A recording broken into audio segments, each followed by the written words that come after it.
the rock and roll of sports talk radio. So turn that auto-tune and mumble crap off from the other guys. Cool. Wizard versus nerd. I'll strike you down with my spell. No, science is the answer. Quarterbacks, if you were watching the instant replay today, I forgot to start the recording in the first part. Just go to our Twitter or Facebook page, and you'll be able to link yourself back into the original recording. We've been doing instant replays, so the replay would get out to the audience earlier than when you do it. Basically, when you do a YouTube live, it takes almost a full day for the thing to come up on your list of recordings. So I've been recording it to put it back out. And basically the first part that you missed was us talking the NHL and NBA playoffs, essentially, and how no-hitters are no longer impressive. So that's how you get back to that. And I'll see if I can't find the link to be able to put it into the comments. Okay. Last night, Lakers win. So Golden State faces Memphis. We have Washington versus the Pacers tonight. The winner gets the Sixers. Tim Tebow signs officially with the Jacksonville Jaguars. So ESPN's melting down, right? You know, they're like, white privilege, and we think he's one of those Christians, and everything. They're just going off about it. They're like, clutching their pearls. He's one of 6 tight ends. He's going to have to make the team. There's no way in hell that Urban Meyer is going to put someone out there he doesn't think is going to be ready. I really think this was just a morale boost. This was a guy who's I think he's going to try to talk Tebow into coaching. I think that's where this is heading, if I was to guess. But ESPN's just clutching their pearls. Oh, mercy. No, what have they done to us? And so there's that going on. The Braves had a big walk-off moment last night with Acuna. I'll get into that in Braves country today later on. We don't have a lot of time for that. The PGA Championship is going. So real quick, first of all, how much of that do you watch? So like, for example, the tournament this weekend, starting Saturday, I'll really start tuning in and then have it on my TV all Sunday. So I got a nice little 2 TV setup going. I'll probably have golf on most of the time, Saturday and Sunday on the secondary television. Today and tomorrow, I'll just keep an eye on the scores, but Saturday and Sunday, I'll really start watching. Because I do like golf a lot, but there's so much. I mean, when you get the NBA and NHL playoffs, which NBA playoffs officially start Saturday, it's hard to watch every moment. So I try to leave the watching towards the tail end more. Yeah, the thing about it is with the PGA Championship, I don't know why, and I think it's because of when it used to be played as opposed to when it currently is played. I don't get into the PGA Championship as much as I get into the other majors. And what I mean by that is years and years and years ago, the PGA Championship was always played in mid to late August. And I can remember there was a year when the PGA Championship was actually being played right before college football season was starting. It was like that Thursday. There was a Thursday night game. It was being played that late in the year. I don't remember why. I was fairly young. But I remember specifically, and I was like, man, this is kind of brutal to get into this because I'm in football mode, right? Right, exactly. So I think that's why, but I'm trying to be more open-minded to it. And the one thing that I'm interested about it is I found a neat little stat there that I'm sure a lot of people know, but I'm not the golf guy like I am, the baseball and football guy, right? And basketball to a degree. This is the longest PGA championship course in the history of the event. So I'm looking at long hitters, but I don't know because it sits on the coast and you're talking about wind. So maybe you need to go with the guy who's not a long hitter that has a lower trajectory. I don't stat cast golf, so I'm just going to go with who I think is going to win. right? And I've already put some skin in the game. You know, you can go. And I laid some money. I like going the head to heads. This guy versus this guy. So I did that for round one. Spieth versus Zalatoris. Why? Okay. I don't know who the hell Zalatoris is. I know who Spieth is, and I like Spieth, so I'm going to watch it. I'm going to pull for him. And then the other one was DeChambeau versus Morikawa. I took DeChambeau because he's a long hitter. I'm probably going to live to regret that because Morikawa obviously is a badass, you know. But I had to have a reason to pull for him, so I just put a few bones on there, and away we go with that. By the way, my pick against the spread today, we didn't quite do it in the same manner as we don't normally do it. I like the Oakland Athletics at home plus 103.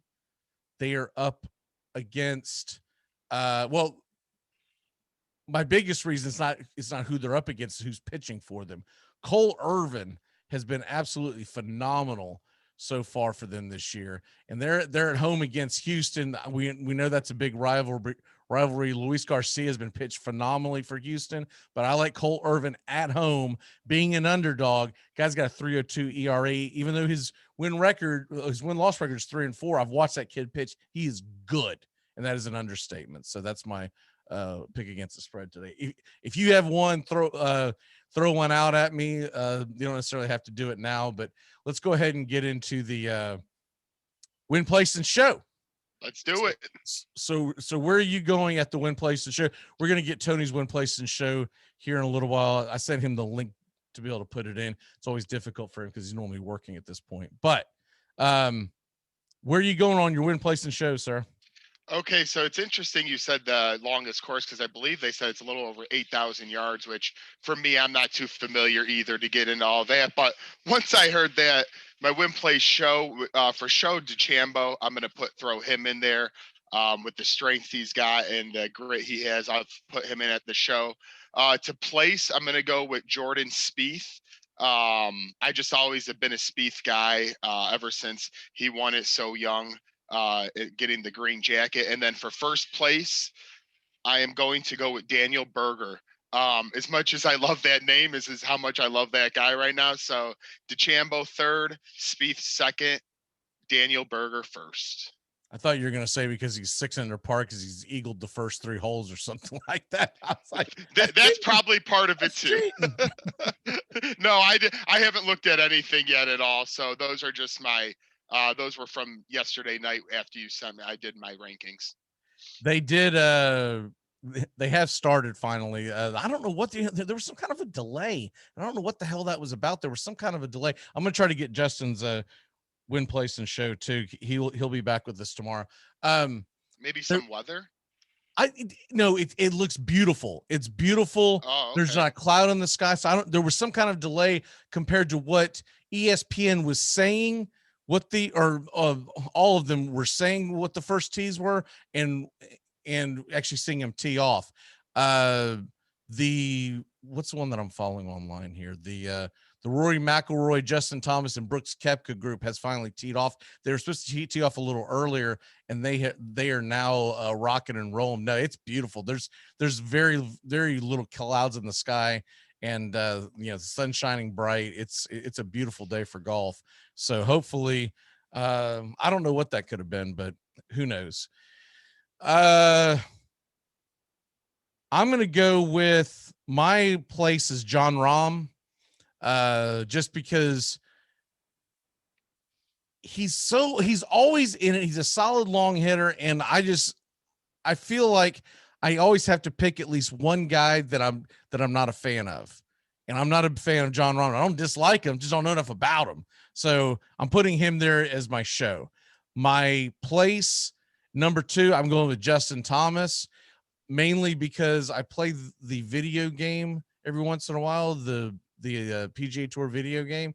And that dude is unrealistically ranked and always like at my teeth, just chomping at me when I'm trying to win every tournament. So Justin Thomas is a pain in my ass in the virtual world. So I got him at number 2. And then DeChambeau, I'm going with him just because when I heard it was the longest course, I'm like, well, amen. Maybe old fat boy get out there and, I know he's a lot of muscle, but he's also a lot of chunk too.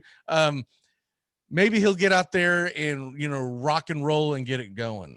So He's like a mix of Rob Gronkowski and John Daly. By the way, have you seen John Daly this year? I saw one picture. He looks like Burl Ives, man. I don't know. I don't know if this guy should be out there playing golf anymore, man. Maybe he should just stick to the, sitting in the passenger seat on the carts. Oh, ESPN's melting down right now about TEBOW. You know what? I wanted to say I love Tim Tebow. So when they melt down about him, it's music to my ears. Look, I'm a Seminole fan, so I can't say I love Tim Tebow, but I no longer have the hate that I had when he was in college. And when he was at Denver, I actually somewhat pulled for him because it was just making the Skip Baylesses and Stephen A. Smiths of the world so damn mad. Well, actually, I think Bayless was a Tebow fan, but it was making people on ESPN so damn mad because of the kneeling thing. And so that cracked me up. And now it's just, it's a sideshow circus thing, right? Yep. Where I think it's good for the Jags because all the attention is not going to be on the golden boy, right? The chosen one, yes. Trevor Lawrence. They're gonna be there with the mics and Tebow's face. He's gonna be going. Yeah, I want to thank God for this opportunity that I'm here today. Yeah, exactly. And then who we ought to be thanking is all those major league pitchers that wouldn't let, or now major league pitchers at the time, minor league pitchers who wouldn't allow him to hit his weight. And so that's why he's playing football, is because he couldn't play baseball. It's the same reason why Michael Jordan went back to basketball, because he couldn't play baseball. They all think they can just pick up a bat and away we go. And they go, wait a minute, this sport is actually hard. Yes, it is. Not so fast, my friend. Yeah. You don't know what's coming, and you don't have like the cheat thing in your PlayStation where you can guess if it's a fastball or something. Oh, I know it's not that. So yeah. So that's why I'm pulling for him. Tebow makes the mainstream media mad, especially ESPN, and that makes me happy. And so that's why, if they're against someone that much, dude, something tells me I need to be a fan of this guy. Might have to get a Tebow Jags jersey if he makes the cut. it's like the enemy of my enemy is my friend kind of thing, right? I mean, if Tebow's making them this mad, which is funny because they're trashing him, and he's still going to work for the SEC network this fall. Oh, really? I did not know that. Well, I don't think he's going to make the team. So yes. Well, okay. You see what I'm getting at? Yeah. So they're going to trash this guy. He's not going to make the team, and then he's going to come back. And then there's going to be a lot of awkward moments when all these mandates are released, even in, libtard Bristol, Connecticut, right? They're eventually going to have to let people back onto the campus. And there's going to be a lot of awkward moments where Tim Tebow's walking through the hall, and guys like, Damian Woody, who's a big guy, but he's not a young guy anymore. He's gonna run into Tim Tebow through the hallways, and then he'll go top hat and cane and go, "What I meant to say was, you're a good guy, Tebow. Please don't punch me in the face." I mean, so I can't wait till he gets cut, goes back to ESPN, goes to the campus, and then all of a sudden there's a report of Tim Tebow took like 4 guys out in a brawl in the cafeteria. Like, yes, we did it. Just like they're guilt tripping the Southeastern Conference for sending $23 million to each school for COVID relief. I keep seeing this flashed up, and at first I thought they were congratulating him, and then I'm starting to see those stories, and they're almost basically saying this money could be used for other things than going to the. How dare you? How dare you tell the Southeastern Conference what they should do with their money, right? How dare you say that they shouldn't use it? This is what the money's for. I thought it was a great thing the SEC did, and we all know that I'm not some big SEC marching band director who's going, let's go SEC. I don't do that, but they're trying to guilt them into it. They're trying to guilt trip the schools that took the money because it didn't go to something else. They went to help the schools. That's so Shut the hell hypocritical. up, ESPN. That's so hypocritical because ESPN guys, like especially Buster Only, who said baseball last season had a 0% chance of even finishing or even starting almost. They say all these things about COVID, and yet now SEC gives some money for fun, and then they get at them. Get out of here. That's blasphemy. They're just desperate at this point. They're not. They're going to try to cancel culture the SEC. That's what's next. They're going to cut their nose off to spite their face. They have all these big contracts involved with the SEC, and they're going to try to go after them next. It's absurd. But it's fine if these actors and actresses are out there giving cash bails to the rioters last summer, right? No big deal. Right. The double standard. Dude. And what's her name? Tegan something? Oh, I know who you're talking about. Yes. Yeah, she's in hot water, bro. I saw that. I only saw a little snippet. I didn't read the full thing, but we won't get into it today. But she's in hot water. She's basically let her. She basically has let her alligator mouth overload her catfish ass. Is basically what happened. We'll have to talk about that in and Target's, yeah, exactly. And Target's catching a lot of heat for keeping her on as a spokesman. But we'll get into that down the road. By the way, to that point, a week from Saturday, what is that? May 28th. Wake Up Nation will be back. Hey. So we'll be doing that, and I'll get with any of the guys that want to participate in that, and those that don't, I fully understand why. But Wake Up Nation will be back come next Saturday, come hell or high water, even if it's me blacking out and having a stroke and for 15 minutes on the show. Let's get moving on. So we got our win, place, and show out there. Some things that I found that were interesting jumping out here. The first one, a bit of good news. Joe Burrow looks like that he is going to be fully healthy and ready to roll. He's gotten the clean bill of health. That's got to be exciting news, not only for Bengals fans, but for fantasy football fans and the NFL. What say you? Oh, absolutely. I mean, when this guy went down last year, it was so devastating because we kind of knew that Joe Burrow would be good his rookie year, even with not a ton around him. And you started to see that until the injury. But if we can get a full season of Burrow, Trevor Lawrence, along with all these other rookies, Justin Herbert, you're seeing that, changing of the guard, right? Oh, it's a huge change in dynamic. And I want them to stay healthy because the quarterback's the most important position in sports. I want Trey Lance to succeed, by the way. I know I've been on record saying that they reached, and it was a reach, but I want a Trey Lance to succeed because that kind of quarterback is much more fun to watch than a Jimmy Garoppolo, right? Exactly. I mean, even though Garoppolo, went to the Super Bowl, he had a lot around him to do that. He was kind of just the facilitator. Trey Lance is boom or bust. He could be one of those very exciting, Deshaun Watson type, or he could just fade out quickly and have a leg injury like RG3 and be done with it. But the jury's out there. I want to see these young breed of quarterbacks stay healthy because the older ones are leaving us. Breeze, Brady's not getting younger. I know he could play forever, but Rodgers disgruntled, getting older. I'm happy about this young wave. That division is going to be phenomenal to watch, assuming that Pittsburgh can find out who's going to replace Ben Roethlisberger long term. If it's Dwayne Haskins, I'll eat my hat. But you're going to have Burrow, Baker Mayfield, and Jackson. They all bring something different to the table, but it should be an exciting year this year and going forward in the AFC North. Well, Lamar Jackson's fourth in that division for you, right? I remember your combo the other day where you guys were going at it about Lamar Jackson. Well, I might put him over Ben Roethlisberger at this stage of his career. Right. Now, if you look at the entire thing, no. Ben Roethlisberger is a much better quarterback than Lamar Jackson has shown so far. But going into this year, I would probably rank Jackson above him because he still has his legs.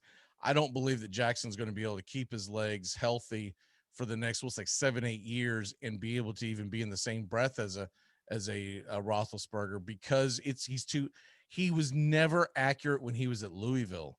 And I think that's what I was trying to convey. And maybe, people didn't watch him when he was at Louisville, but I watched him a lot. Okay. And there was a game where he boat raced Florida State, right? Florida State went in there into Louisville. It was right after a major injury, and they were just kind of like they weren't into the game. The game kicked off at noon. This is back when Florida State was supposed to have a decent team, and they played horrifically. So he caught my attention, and I watched him the rest of the year. And then I was watching, and I'm like, okay, so it wasn't that he was throwing so well; it was the fact that our defense was that bad. And so I just don't think he's a complete quarterback. And so I'm not saying I wouldn't draft Lamar Jackson in fantasy football. So let me make the difference, okay? I'm saying he's not a top 10 quarterback in the National Football League when you put everything involved. And so that's what I did yesterday. The other days, I counted through all the quarterbacks that are out there. He's at best like top 15, maybe. Yeah, Because there's too many there's two quarterbacks in his division I would take over him. Assuming Burrow comes back, I would take Burrow and Mayfield over Lamar Jackson as far as not a fantasy, but as a quarterback. Yeah, I mean, to put a bow on that, when it comes down to the quarterbacks, when you need one drive to go down the field, who's going to do it? Lamar Jackson, 10 to 15 range, I would say the same. Yeah, a 2-minute drill is very, very important in the world of the NFL, especially when the game's on the line and playoffs, whatever. You don't want Lamar Jackson out there doing it, man, because the guy, he has got to play from a lead, and that's his strength. But he falls behind. We've seen it before. Baltimore can't do it. Moving on from that, Kraft won't comment on it, but it looks like that there's already a controversy in New England about who the quarterback is, and we haven't even started OTAs. We haven't started preseason. I said it before. Mac Jones is going to be the starter for the Patriots by week 5, which is the week after they play New England. Tom Brady in Tampa. What say you? I'm going to have to play devil's advocate because that was supposed to be my quarterback after talking with you and Justin for a while. But, it is going to be a competition. Anybody who says it's not is going to be fooling themselves. I know Bill Belichick doesn't usually rely too heavily on his rookies, but Mac Jones fell into his lap, and that's who he wanted. If Cam Newton looks like anything he did from week about 6 to finish the season last year, it's going to be Mac Jones around when you said. Now, my only caveat there is New England, they usually recover from down years pretty well. And I know that's because they also had Tom Brady. But I think Bill Belichick getting a handful of players back from COVID, signing a handful of good tight ends along with Hunter Henry and names like that, I think they are trying to mold things as best as they can for Cam Newton. Is he going to succeed in his age and his arms getting worse? I do not know. But I'm a little still split what's going to happen there because Bill Belichick in New England usually figures it out, but this time they don't have the Hall of Famers, so I'm split. I'm split.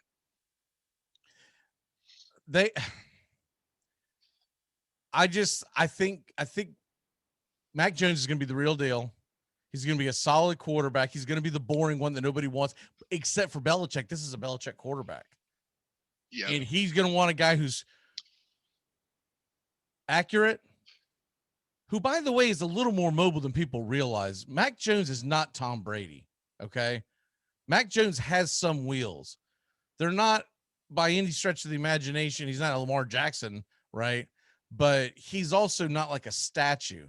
I've seen him scramble many a times in college. I wouldn't quite put him as fast as like a Joe Burrow, but he's just a tick below. And so he's not a complete statue. But what key to him is he's mature, fifth-year senior, played under Saban and Belichick. They're besties, right? So they get it, right? They're looking for someone, he's looking for someone that can be a leader, be accurate with his passing, and not screw it up. Because Belichick won't have a bad defense. He just doesn't. Even when they were bad last year, the defense was still respectable, right? And we saw I remember the game clearly against Buffalo where New England took them all the way down to the 3-yard line and Cam Newton either fumbled or threw an interception. That's exactly what Bill Belichick needs to stay away from. If Mac Jones can come in, be mature, and turnover free, I think it's going to happen a lot faster, like you said. Next one up on the docket. Pour us another beer here. I want to skip straight to Brett Boone talking about wanting a mercy rule in baseball. Oh my! Can you explain? Oh my! This is the second time he has brought this up in 3 years. And he talked about it. He goes, hey, everyone kind of giggled at me 3 years ago when because it's a stupid idea then. It's a stupid idea now. I think it was a response to the Mercedes home run off of La Tortuga, and then Tony La Russa catching heat for that. So we can kind of put those two things together, right? And we'll probably get more into the whole La Tortuga, Mercedes, La Russa thing on Saturday when we do the Chicago baseball, because it looks like we're going to run out of time here. But Brett Boone wanting a mercy rule, he's talking about if after 7 innings, if it's he waffled back and forth in his comments, either a 7 to 10 run lead. All right, there's so many things wrong with his take. That's a little league rule, number 1. Number 2, little league, they don't have to worry about freaking commercials and television time, right? So if you're you name the team, if you're the Oakland A's and you're up by 10, yeah, that's great for you. But what about all the ads you were selling to your local Ford dealership, right? Mm-hmm. So you can't do that, you freaking moron. And then the other thing is, it's not insurmountable. We have had miracle comebacks. So what he was trying to say, do it so then that way there are these unwritten rules, they go away. Just because 2 teams get into a little bit of a scuttlebutt, not much of one, over what the unwritten rules are, which that unwritten rule is, I'm telling you right now, it's made up. It just came out like 3-4 years ago. That was an ESPN unwritten rule. That unwritten rule did not exist my entire childhood. I watched baseball since the early 80s. Not one damn time did I hear Joe Morgan or trying to think Costas or any of them utter that on national television. It's an unwritten rule. You don't throw to swing a 3-0 pitch. The hell are you talking about? That's exactly what you do. If you're a good hitter, that's why there's always a comment by the broadcaster. Do you think he's getting the take sign right now on a 3-0? And you'll hear someone say he's getting the green light. Meaning if he's a really good hitter, like a Tatis or Acuna, you're going to leave it up to him. If it's someone who is not of their ilk, if it's like your number 8 hitter, and I won't trash any player individually, but if you're a number 8 hitter, you don't get the green light. We're trying to get you on base, Christian Pache, right?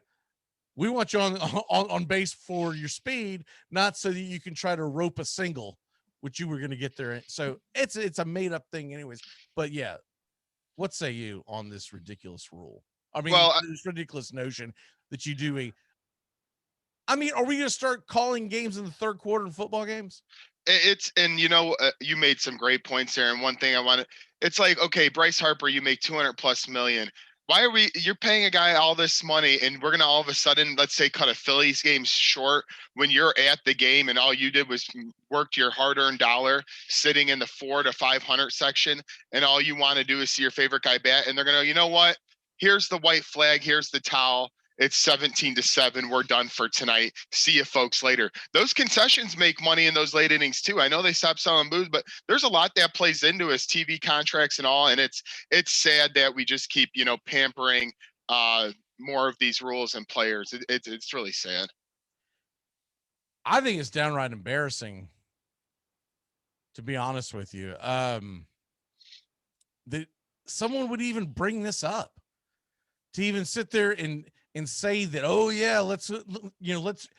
Brett Boone had so many dumb things he said when he was broadcasting. Now we have to listen to it because he's leading the Yankees. He's terrible at everything, and somehow he's adored by the New York audience. I want to see them choke again. I want to see Brett Boone gone from the limelight of baseball. The only thing that sucks about that is that ESPN will hire him back and he'll be on the He'll be on the game of the week, but I'll tell you what, I will take that over A-Rod. If I got to pick between the two, give me that over A-Rod. But you know what they'll do to us? They'll put them both in the freaking booth together. Keep A-Rod with the Timberwolves and get him out of the booth. Yeah, they'll have a strict no comment policy by Vasgersian. You just call the game and let these two buffoons talk back and forth. That'll be what's going on with that. So yeah, I'm just I don't know, man. I can't be on board with putting a mercy rule in professional sports. Never. It can't happen. It is. If you want to, we already baby them enough, like not to even go on, but like just for NBA players, they sit out all the time. We just had Kobe in the Hall of Fame. That guy played every minute. It just, all sports, they need to cut it out with this crap and just play for what they get paid for. And bottom line, if you're upset, I said it yesterday, if you're upset someone swinging at a 3-0 pitch, don't put your designated hitter in there to throw the ball. Because as much as it may be a non-classy move to swing at the 3-0 pitch, it's kind of a clown move as well to throw an ephus pitch 3-0. Can we put that out there? Yeah. He threw an ephus pitch and it got murdered. Well, what are you doing? What are you doing to us, son? If you don't want a guy to have a problem with it, get him out. Exactly. I've never heard of that. All the other stuff, the bat flip and pointing and pounding their chest, and the guy gets mad, he throws up. Yeah, you don't show the other guy up. As far as I saw, Mercedes did not show the guy up. He just hit the home run. But quit putting your DH out there to throw balls when it's still a legitimate game if you want them. If not, Mercedes looking at, dude, I've got a contract coming up. Damn, I'm gonna pad my stats. Yeah, I'm gonna pad my stats, baby boy. LaRussa was wrong though for not backing his play, but we'll get into that on the neighborhood play Saturday morning, 11 a.m. Eastern. It's time to turn back time. Get the hell out of here.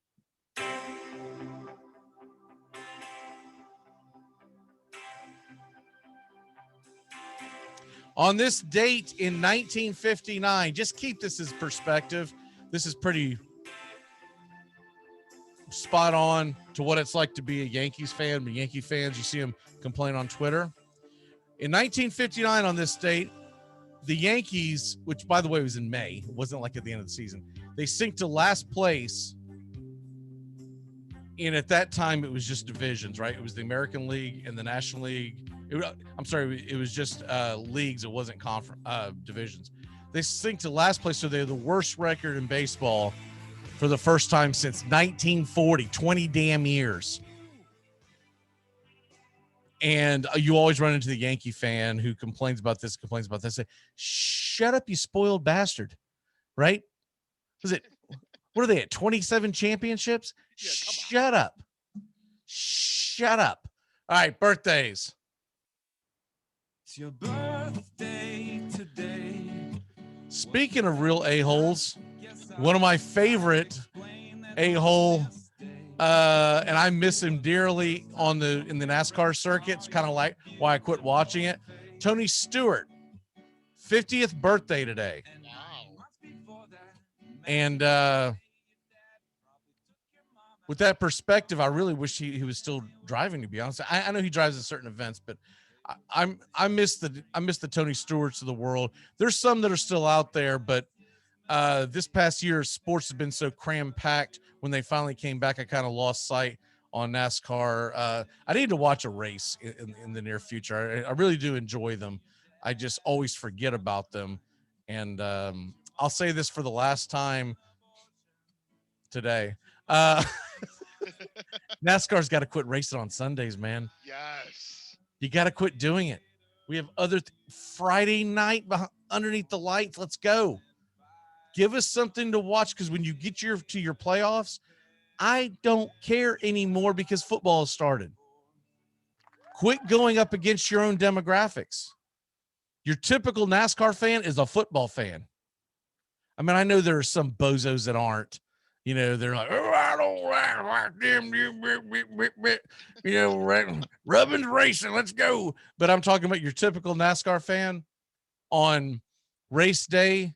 In June, they are a bigger Tennessee Titan or Indianapolis Colt fan in November. That's just, I mean, that's just the way it is. Yep.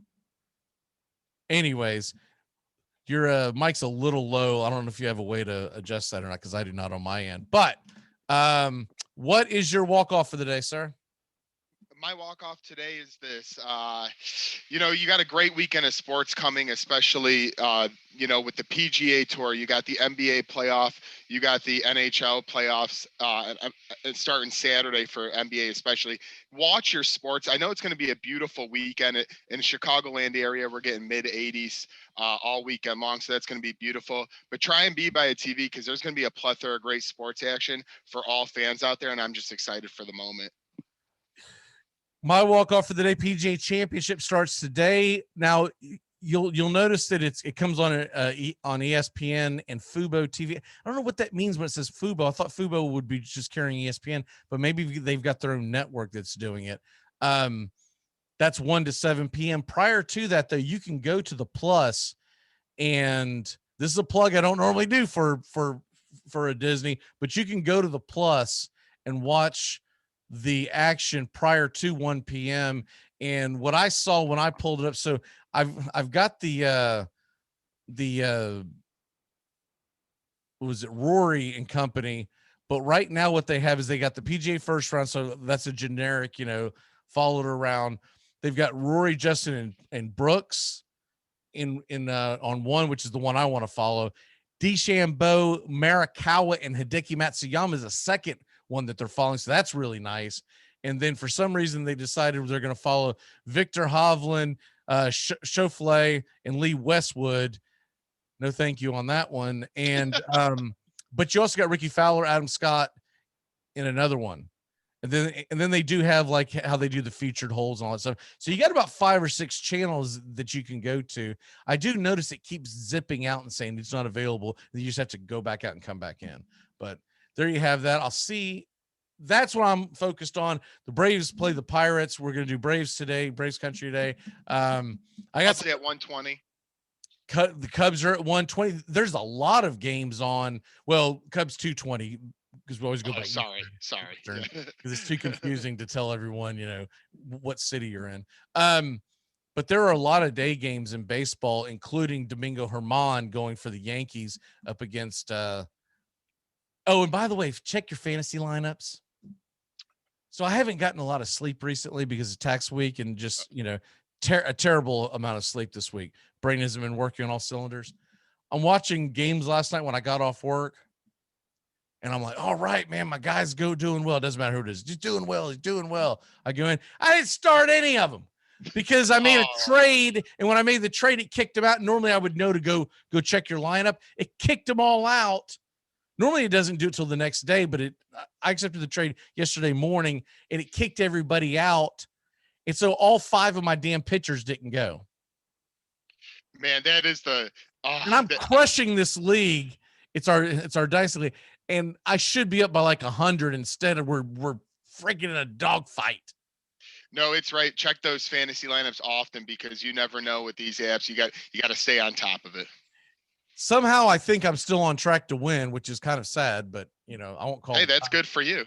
Yeah, I won't call it the guy that I'm playing. I'm hoping he's busy for whatever his reason. He doesn't start some guys down the road. But anyways, we'll see you tomorrow, same bat time, same channel. Joey, we will see you Saturday morning, 11 a.m. Eastern, on the neighborhood play. I can't wait to talk to you and Christian about some of the things going on in the world of Chicago baseball. And I would say that we throw other sports in there too while we're talking Chicago, but the Bulls and the Blackhawks aren't in the freaking playoffs. So maybe the Bears will do something interesting. All right. Oh God. Or Lori Lightfoot. Have a good one.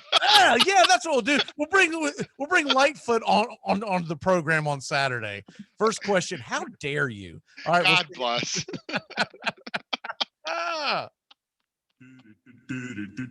Goodbye, sweetheart. Well, it's time to go. We're back tomorrow with another show. Well, unless we're fired, we'll talk to you then. Goodbye, sweetheart. Goodbye. Goodbye. Guys and gals, it's time to go. We'll see you on the next show. Same bat time, same bat channel. Thanks for listening to the Armchair Quarterbacks on these CBS Sports affiliates and catching the show on YouTube Live. We're here weekdays. Find Armchair Quarterbacks on YouTube Live today. Please subscribe and share and take us everywhere you go. The Armchair Quarterbacks, your first choice for Southern sports talk, live from the First Coast. Gonna get another cigarette.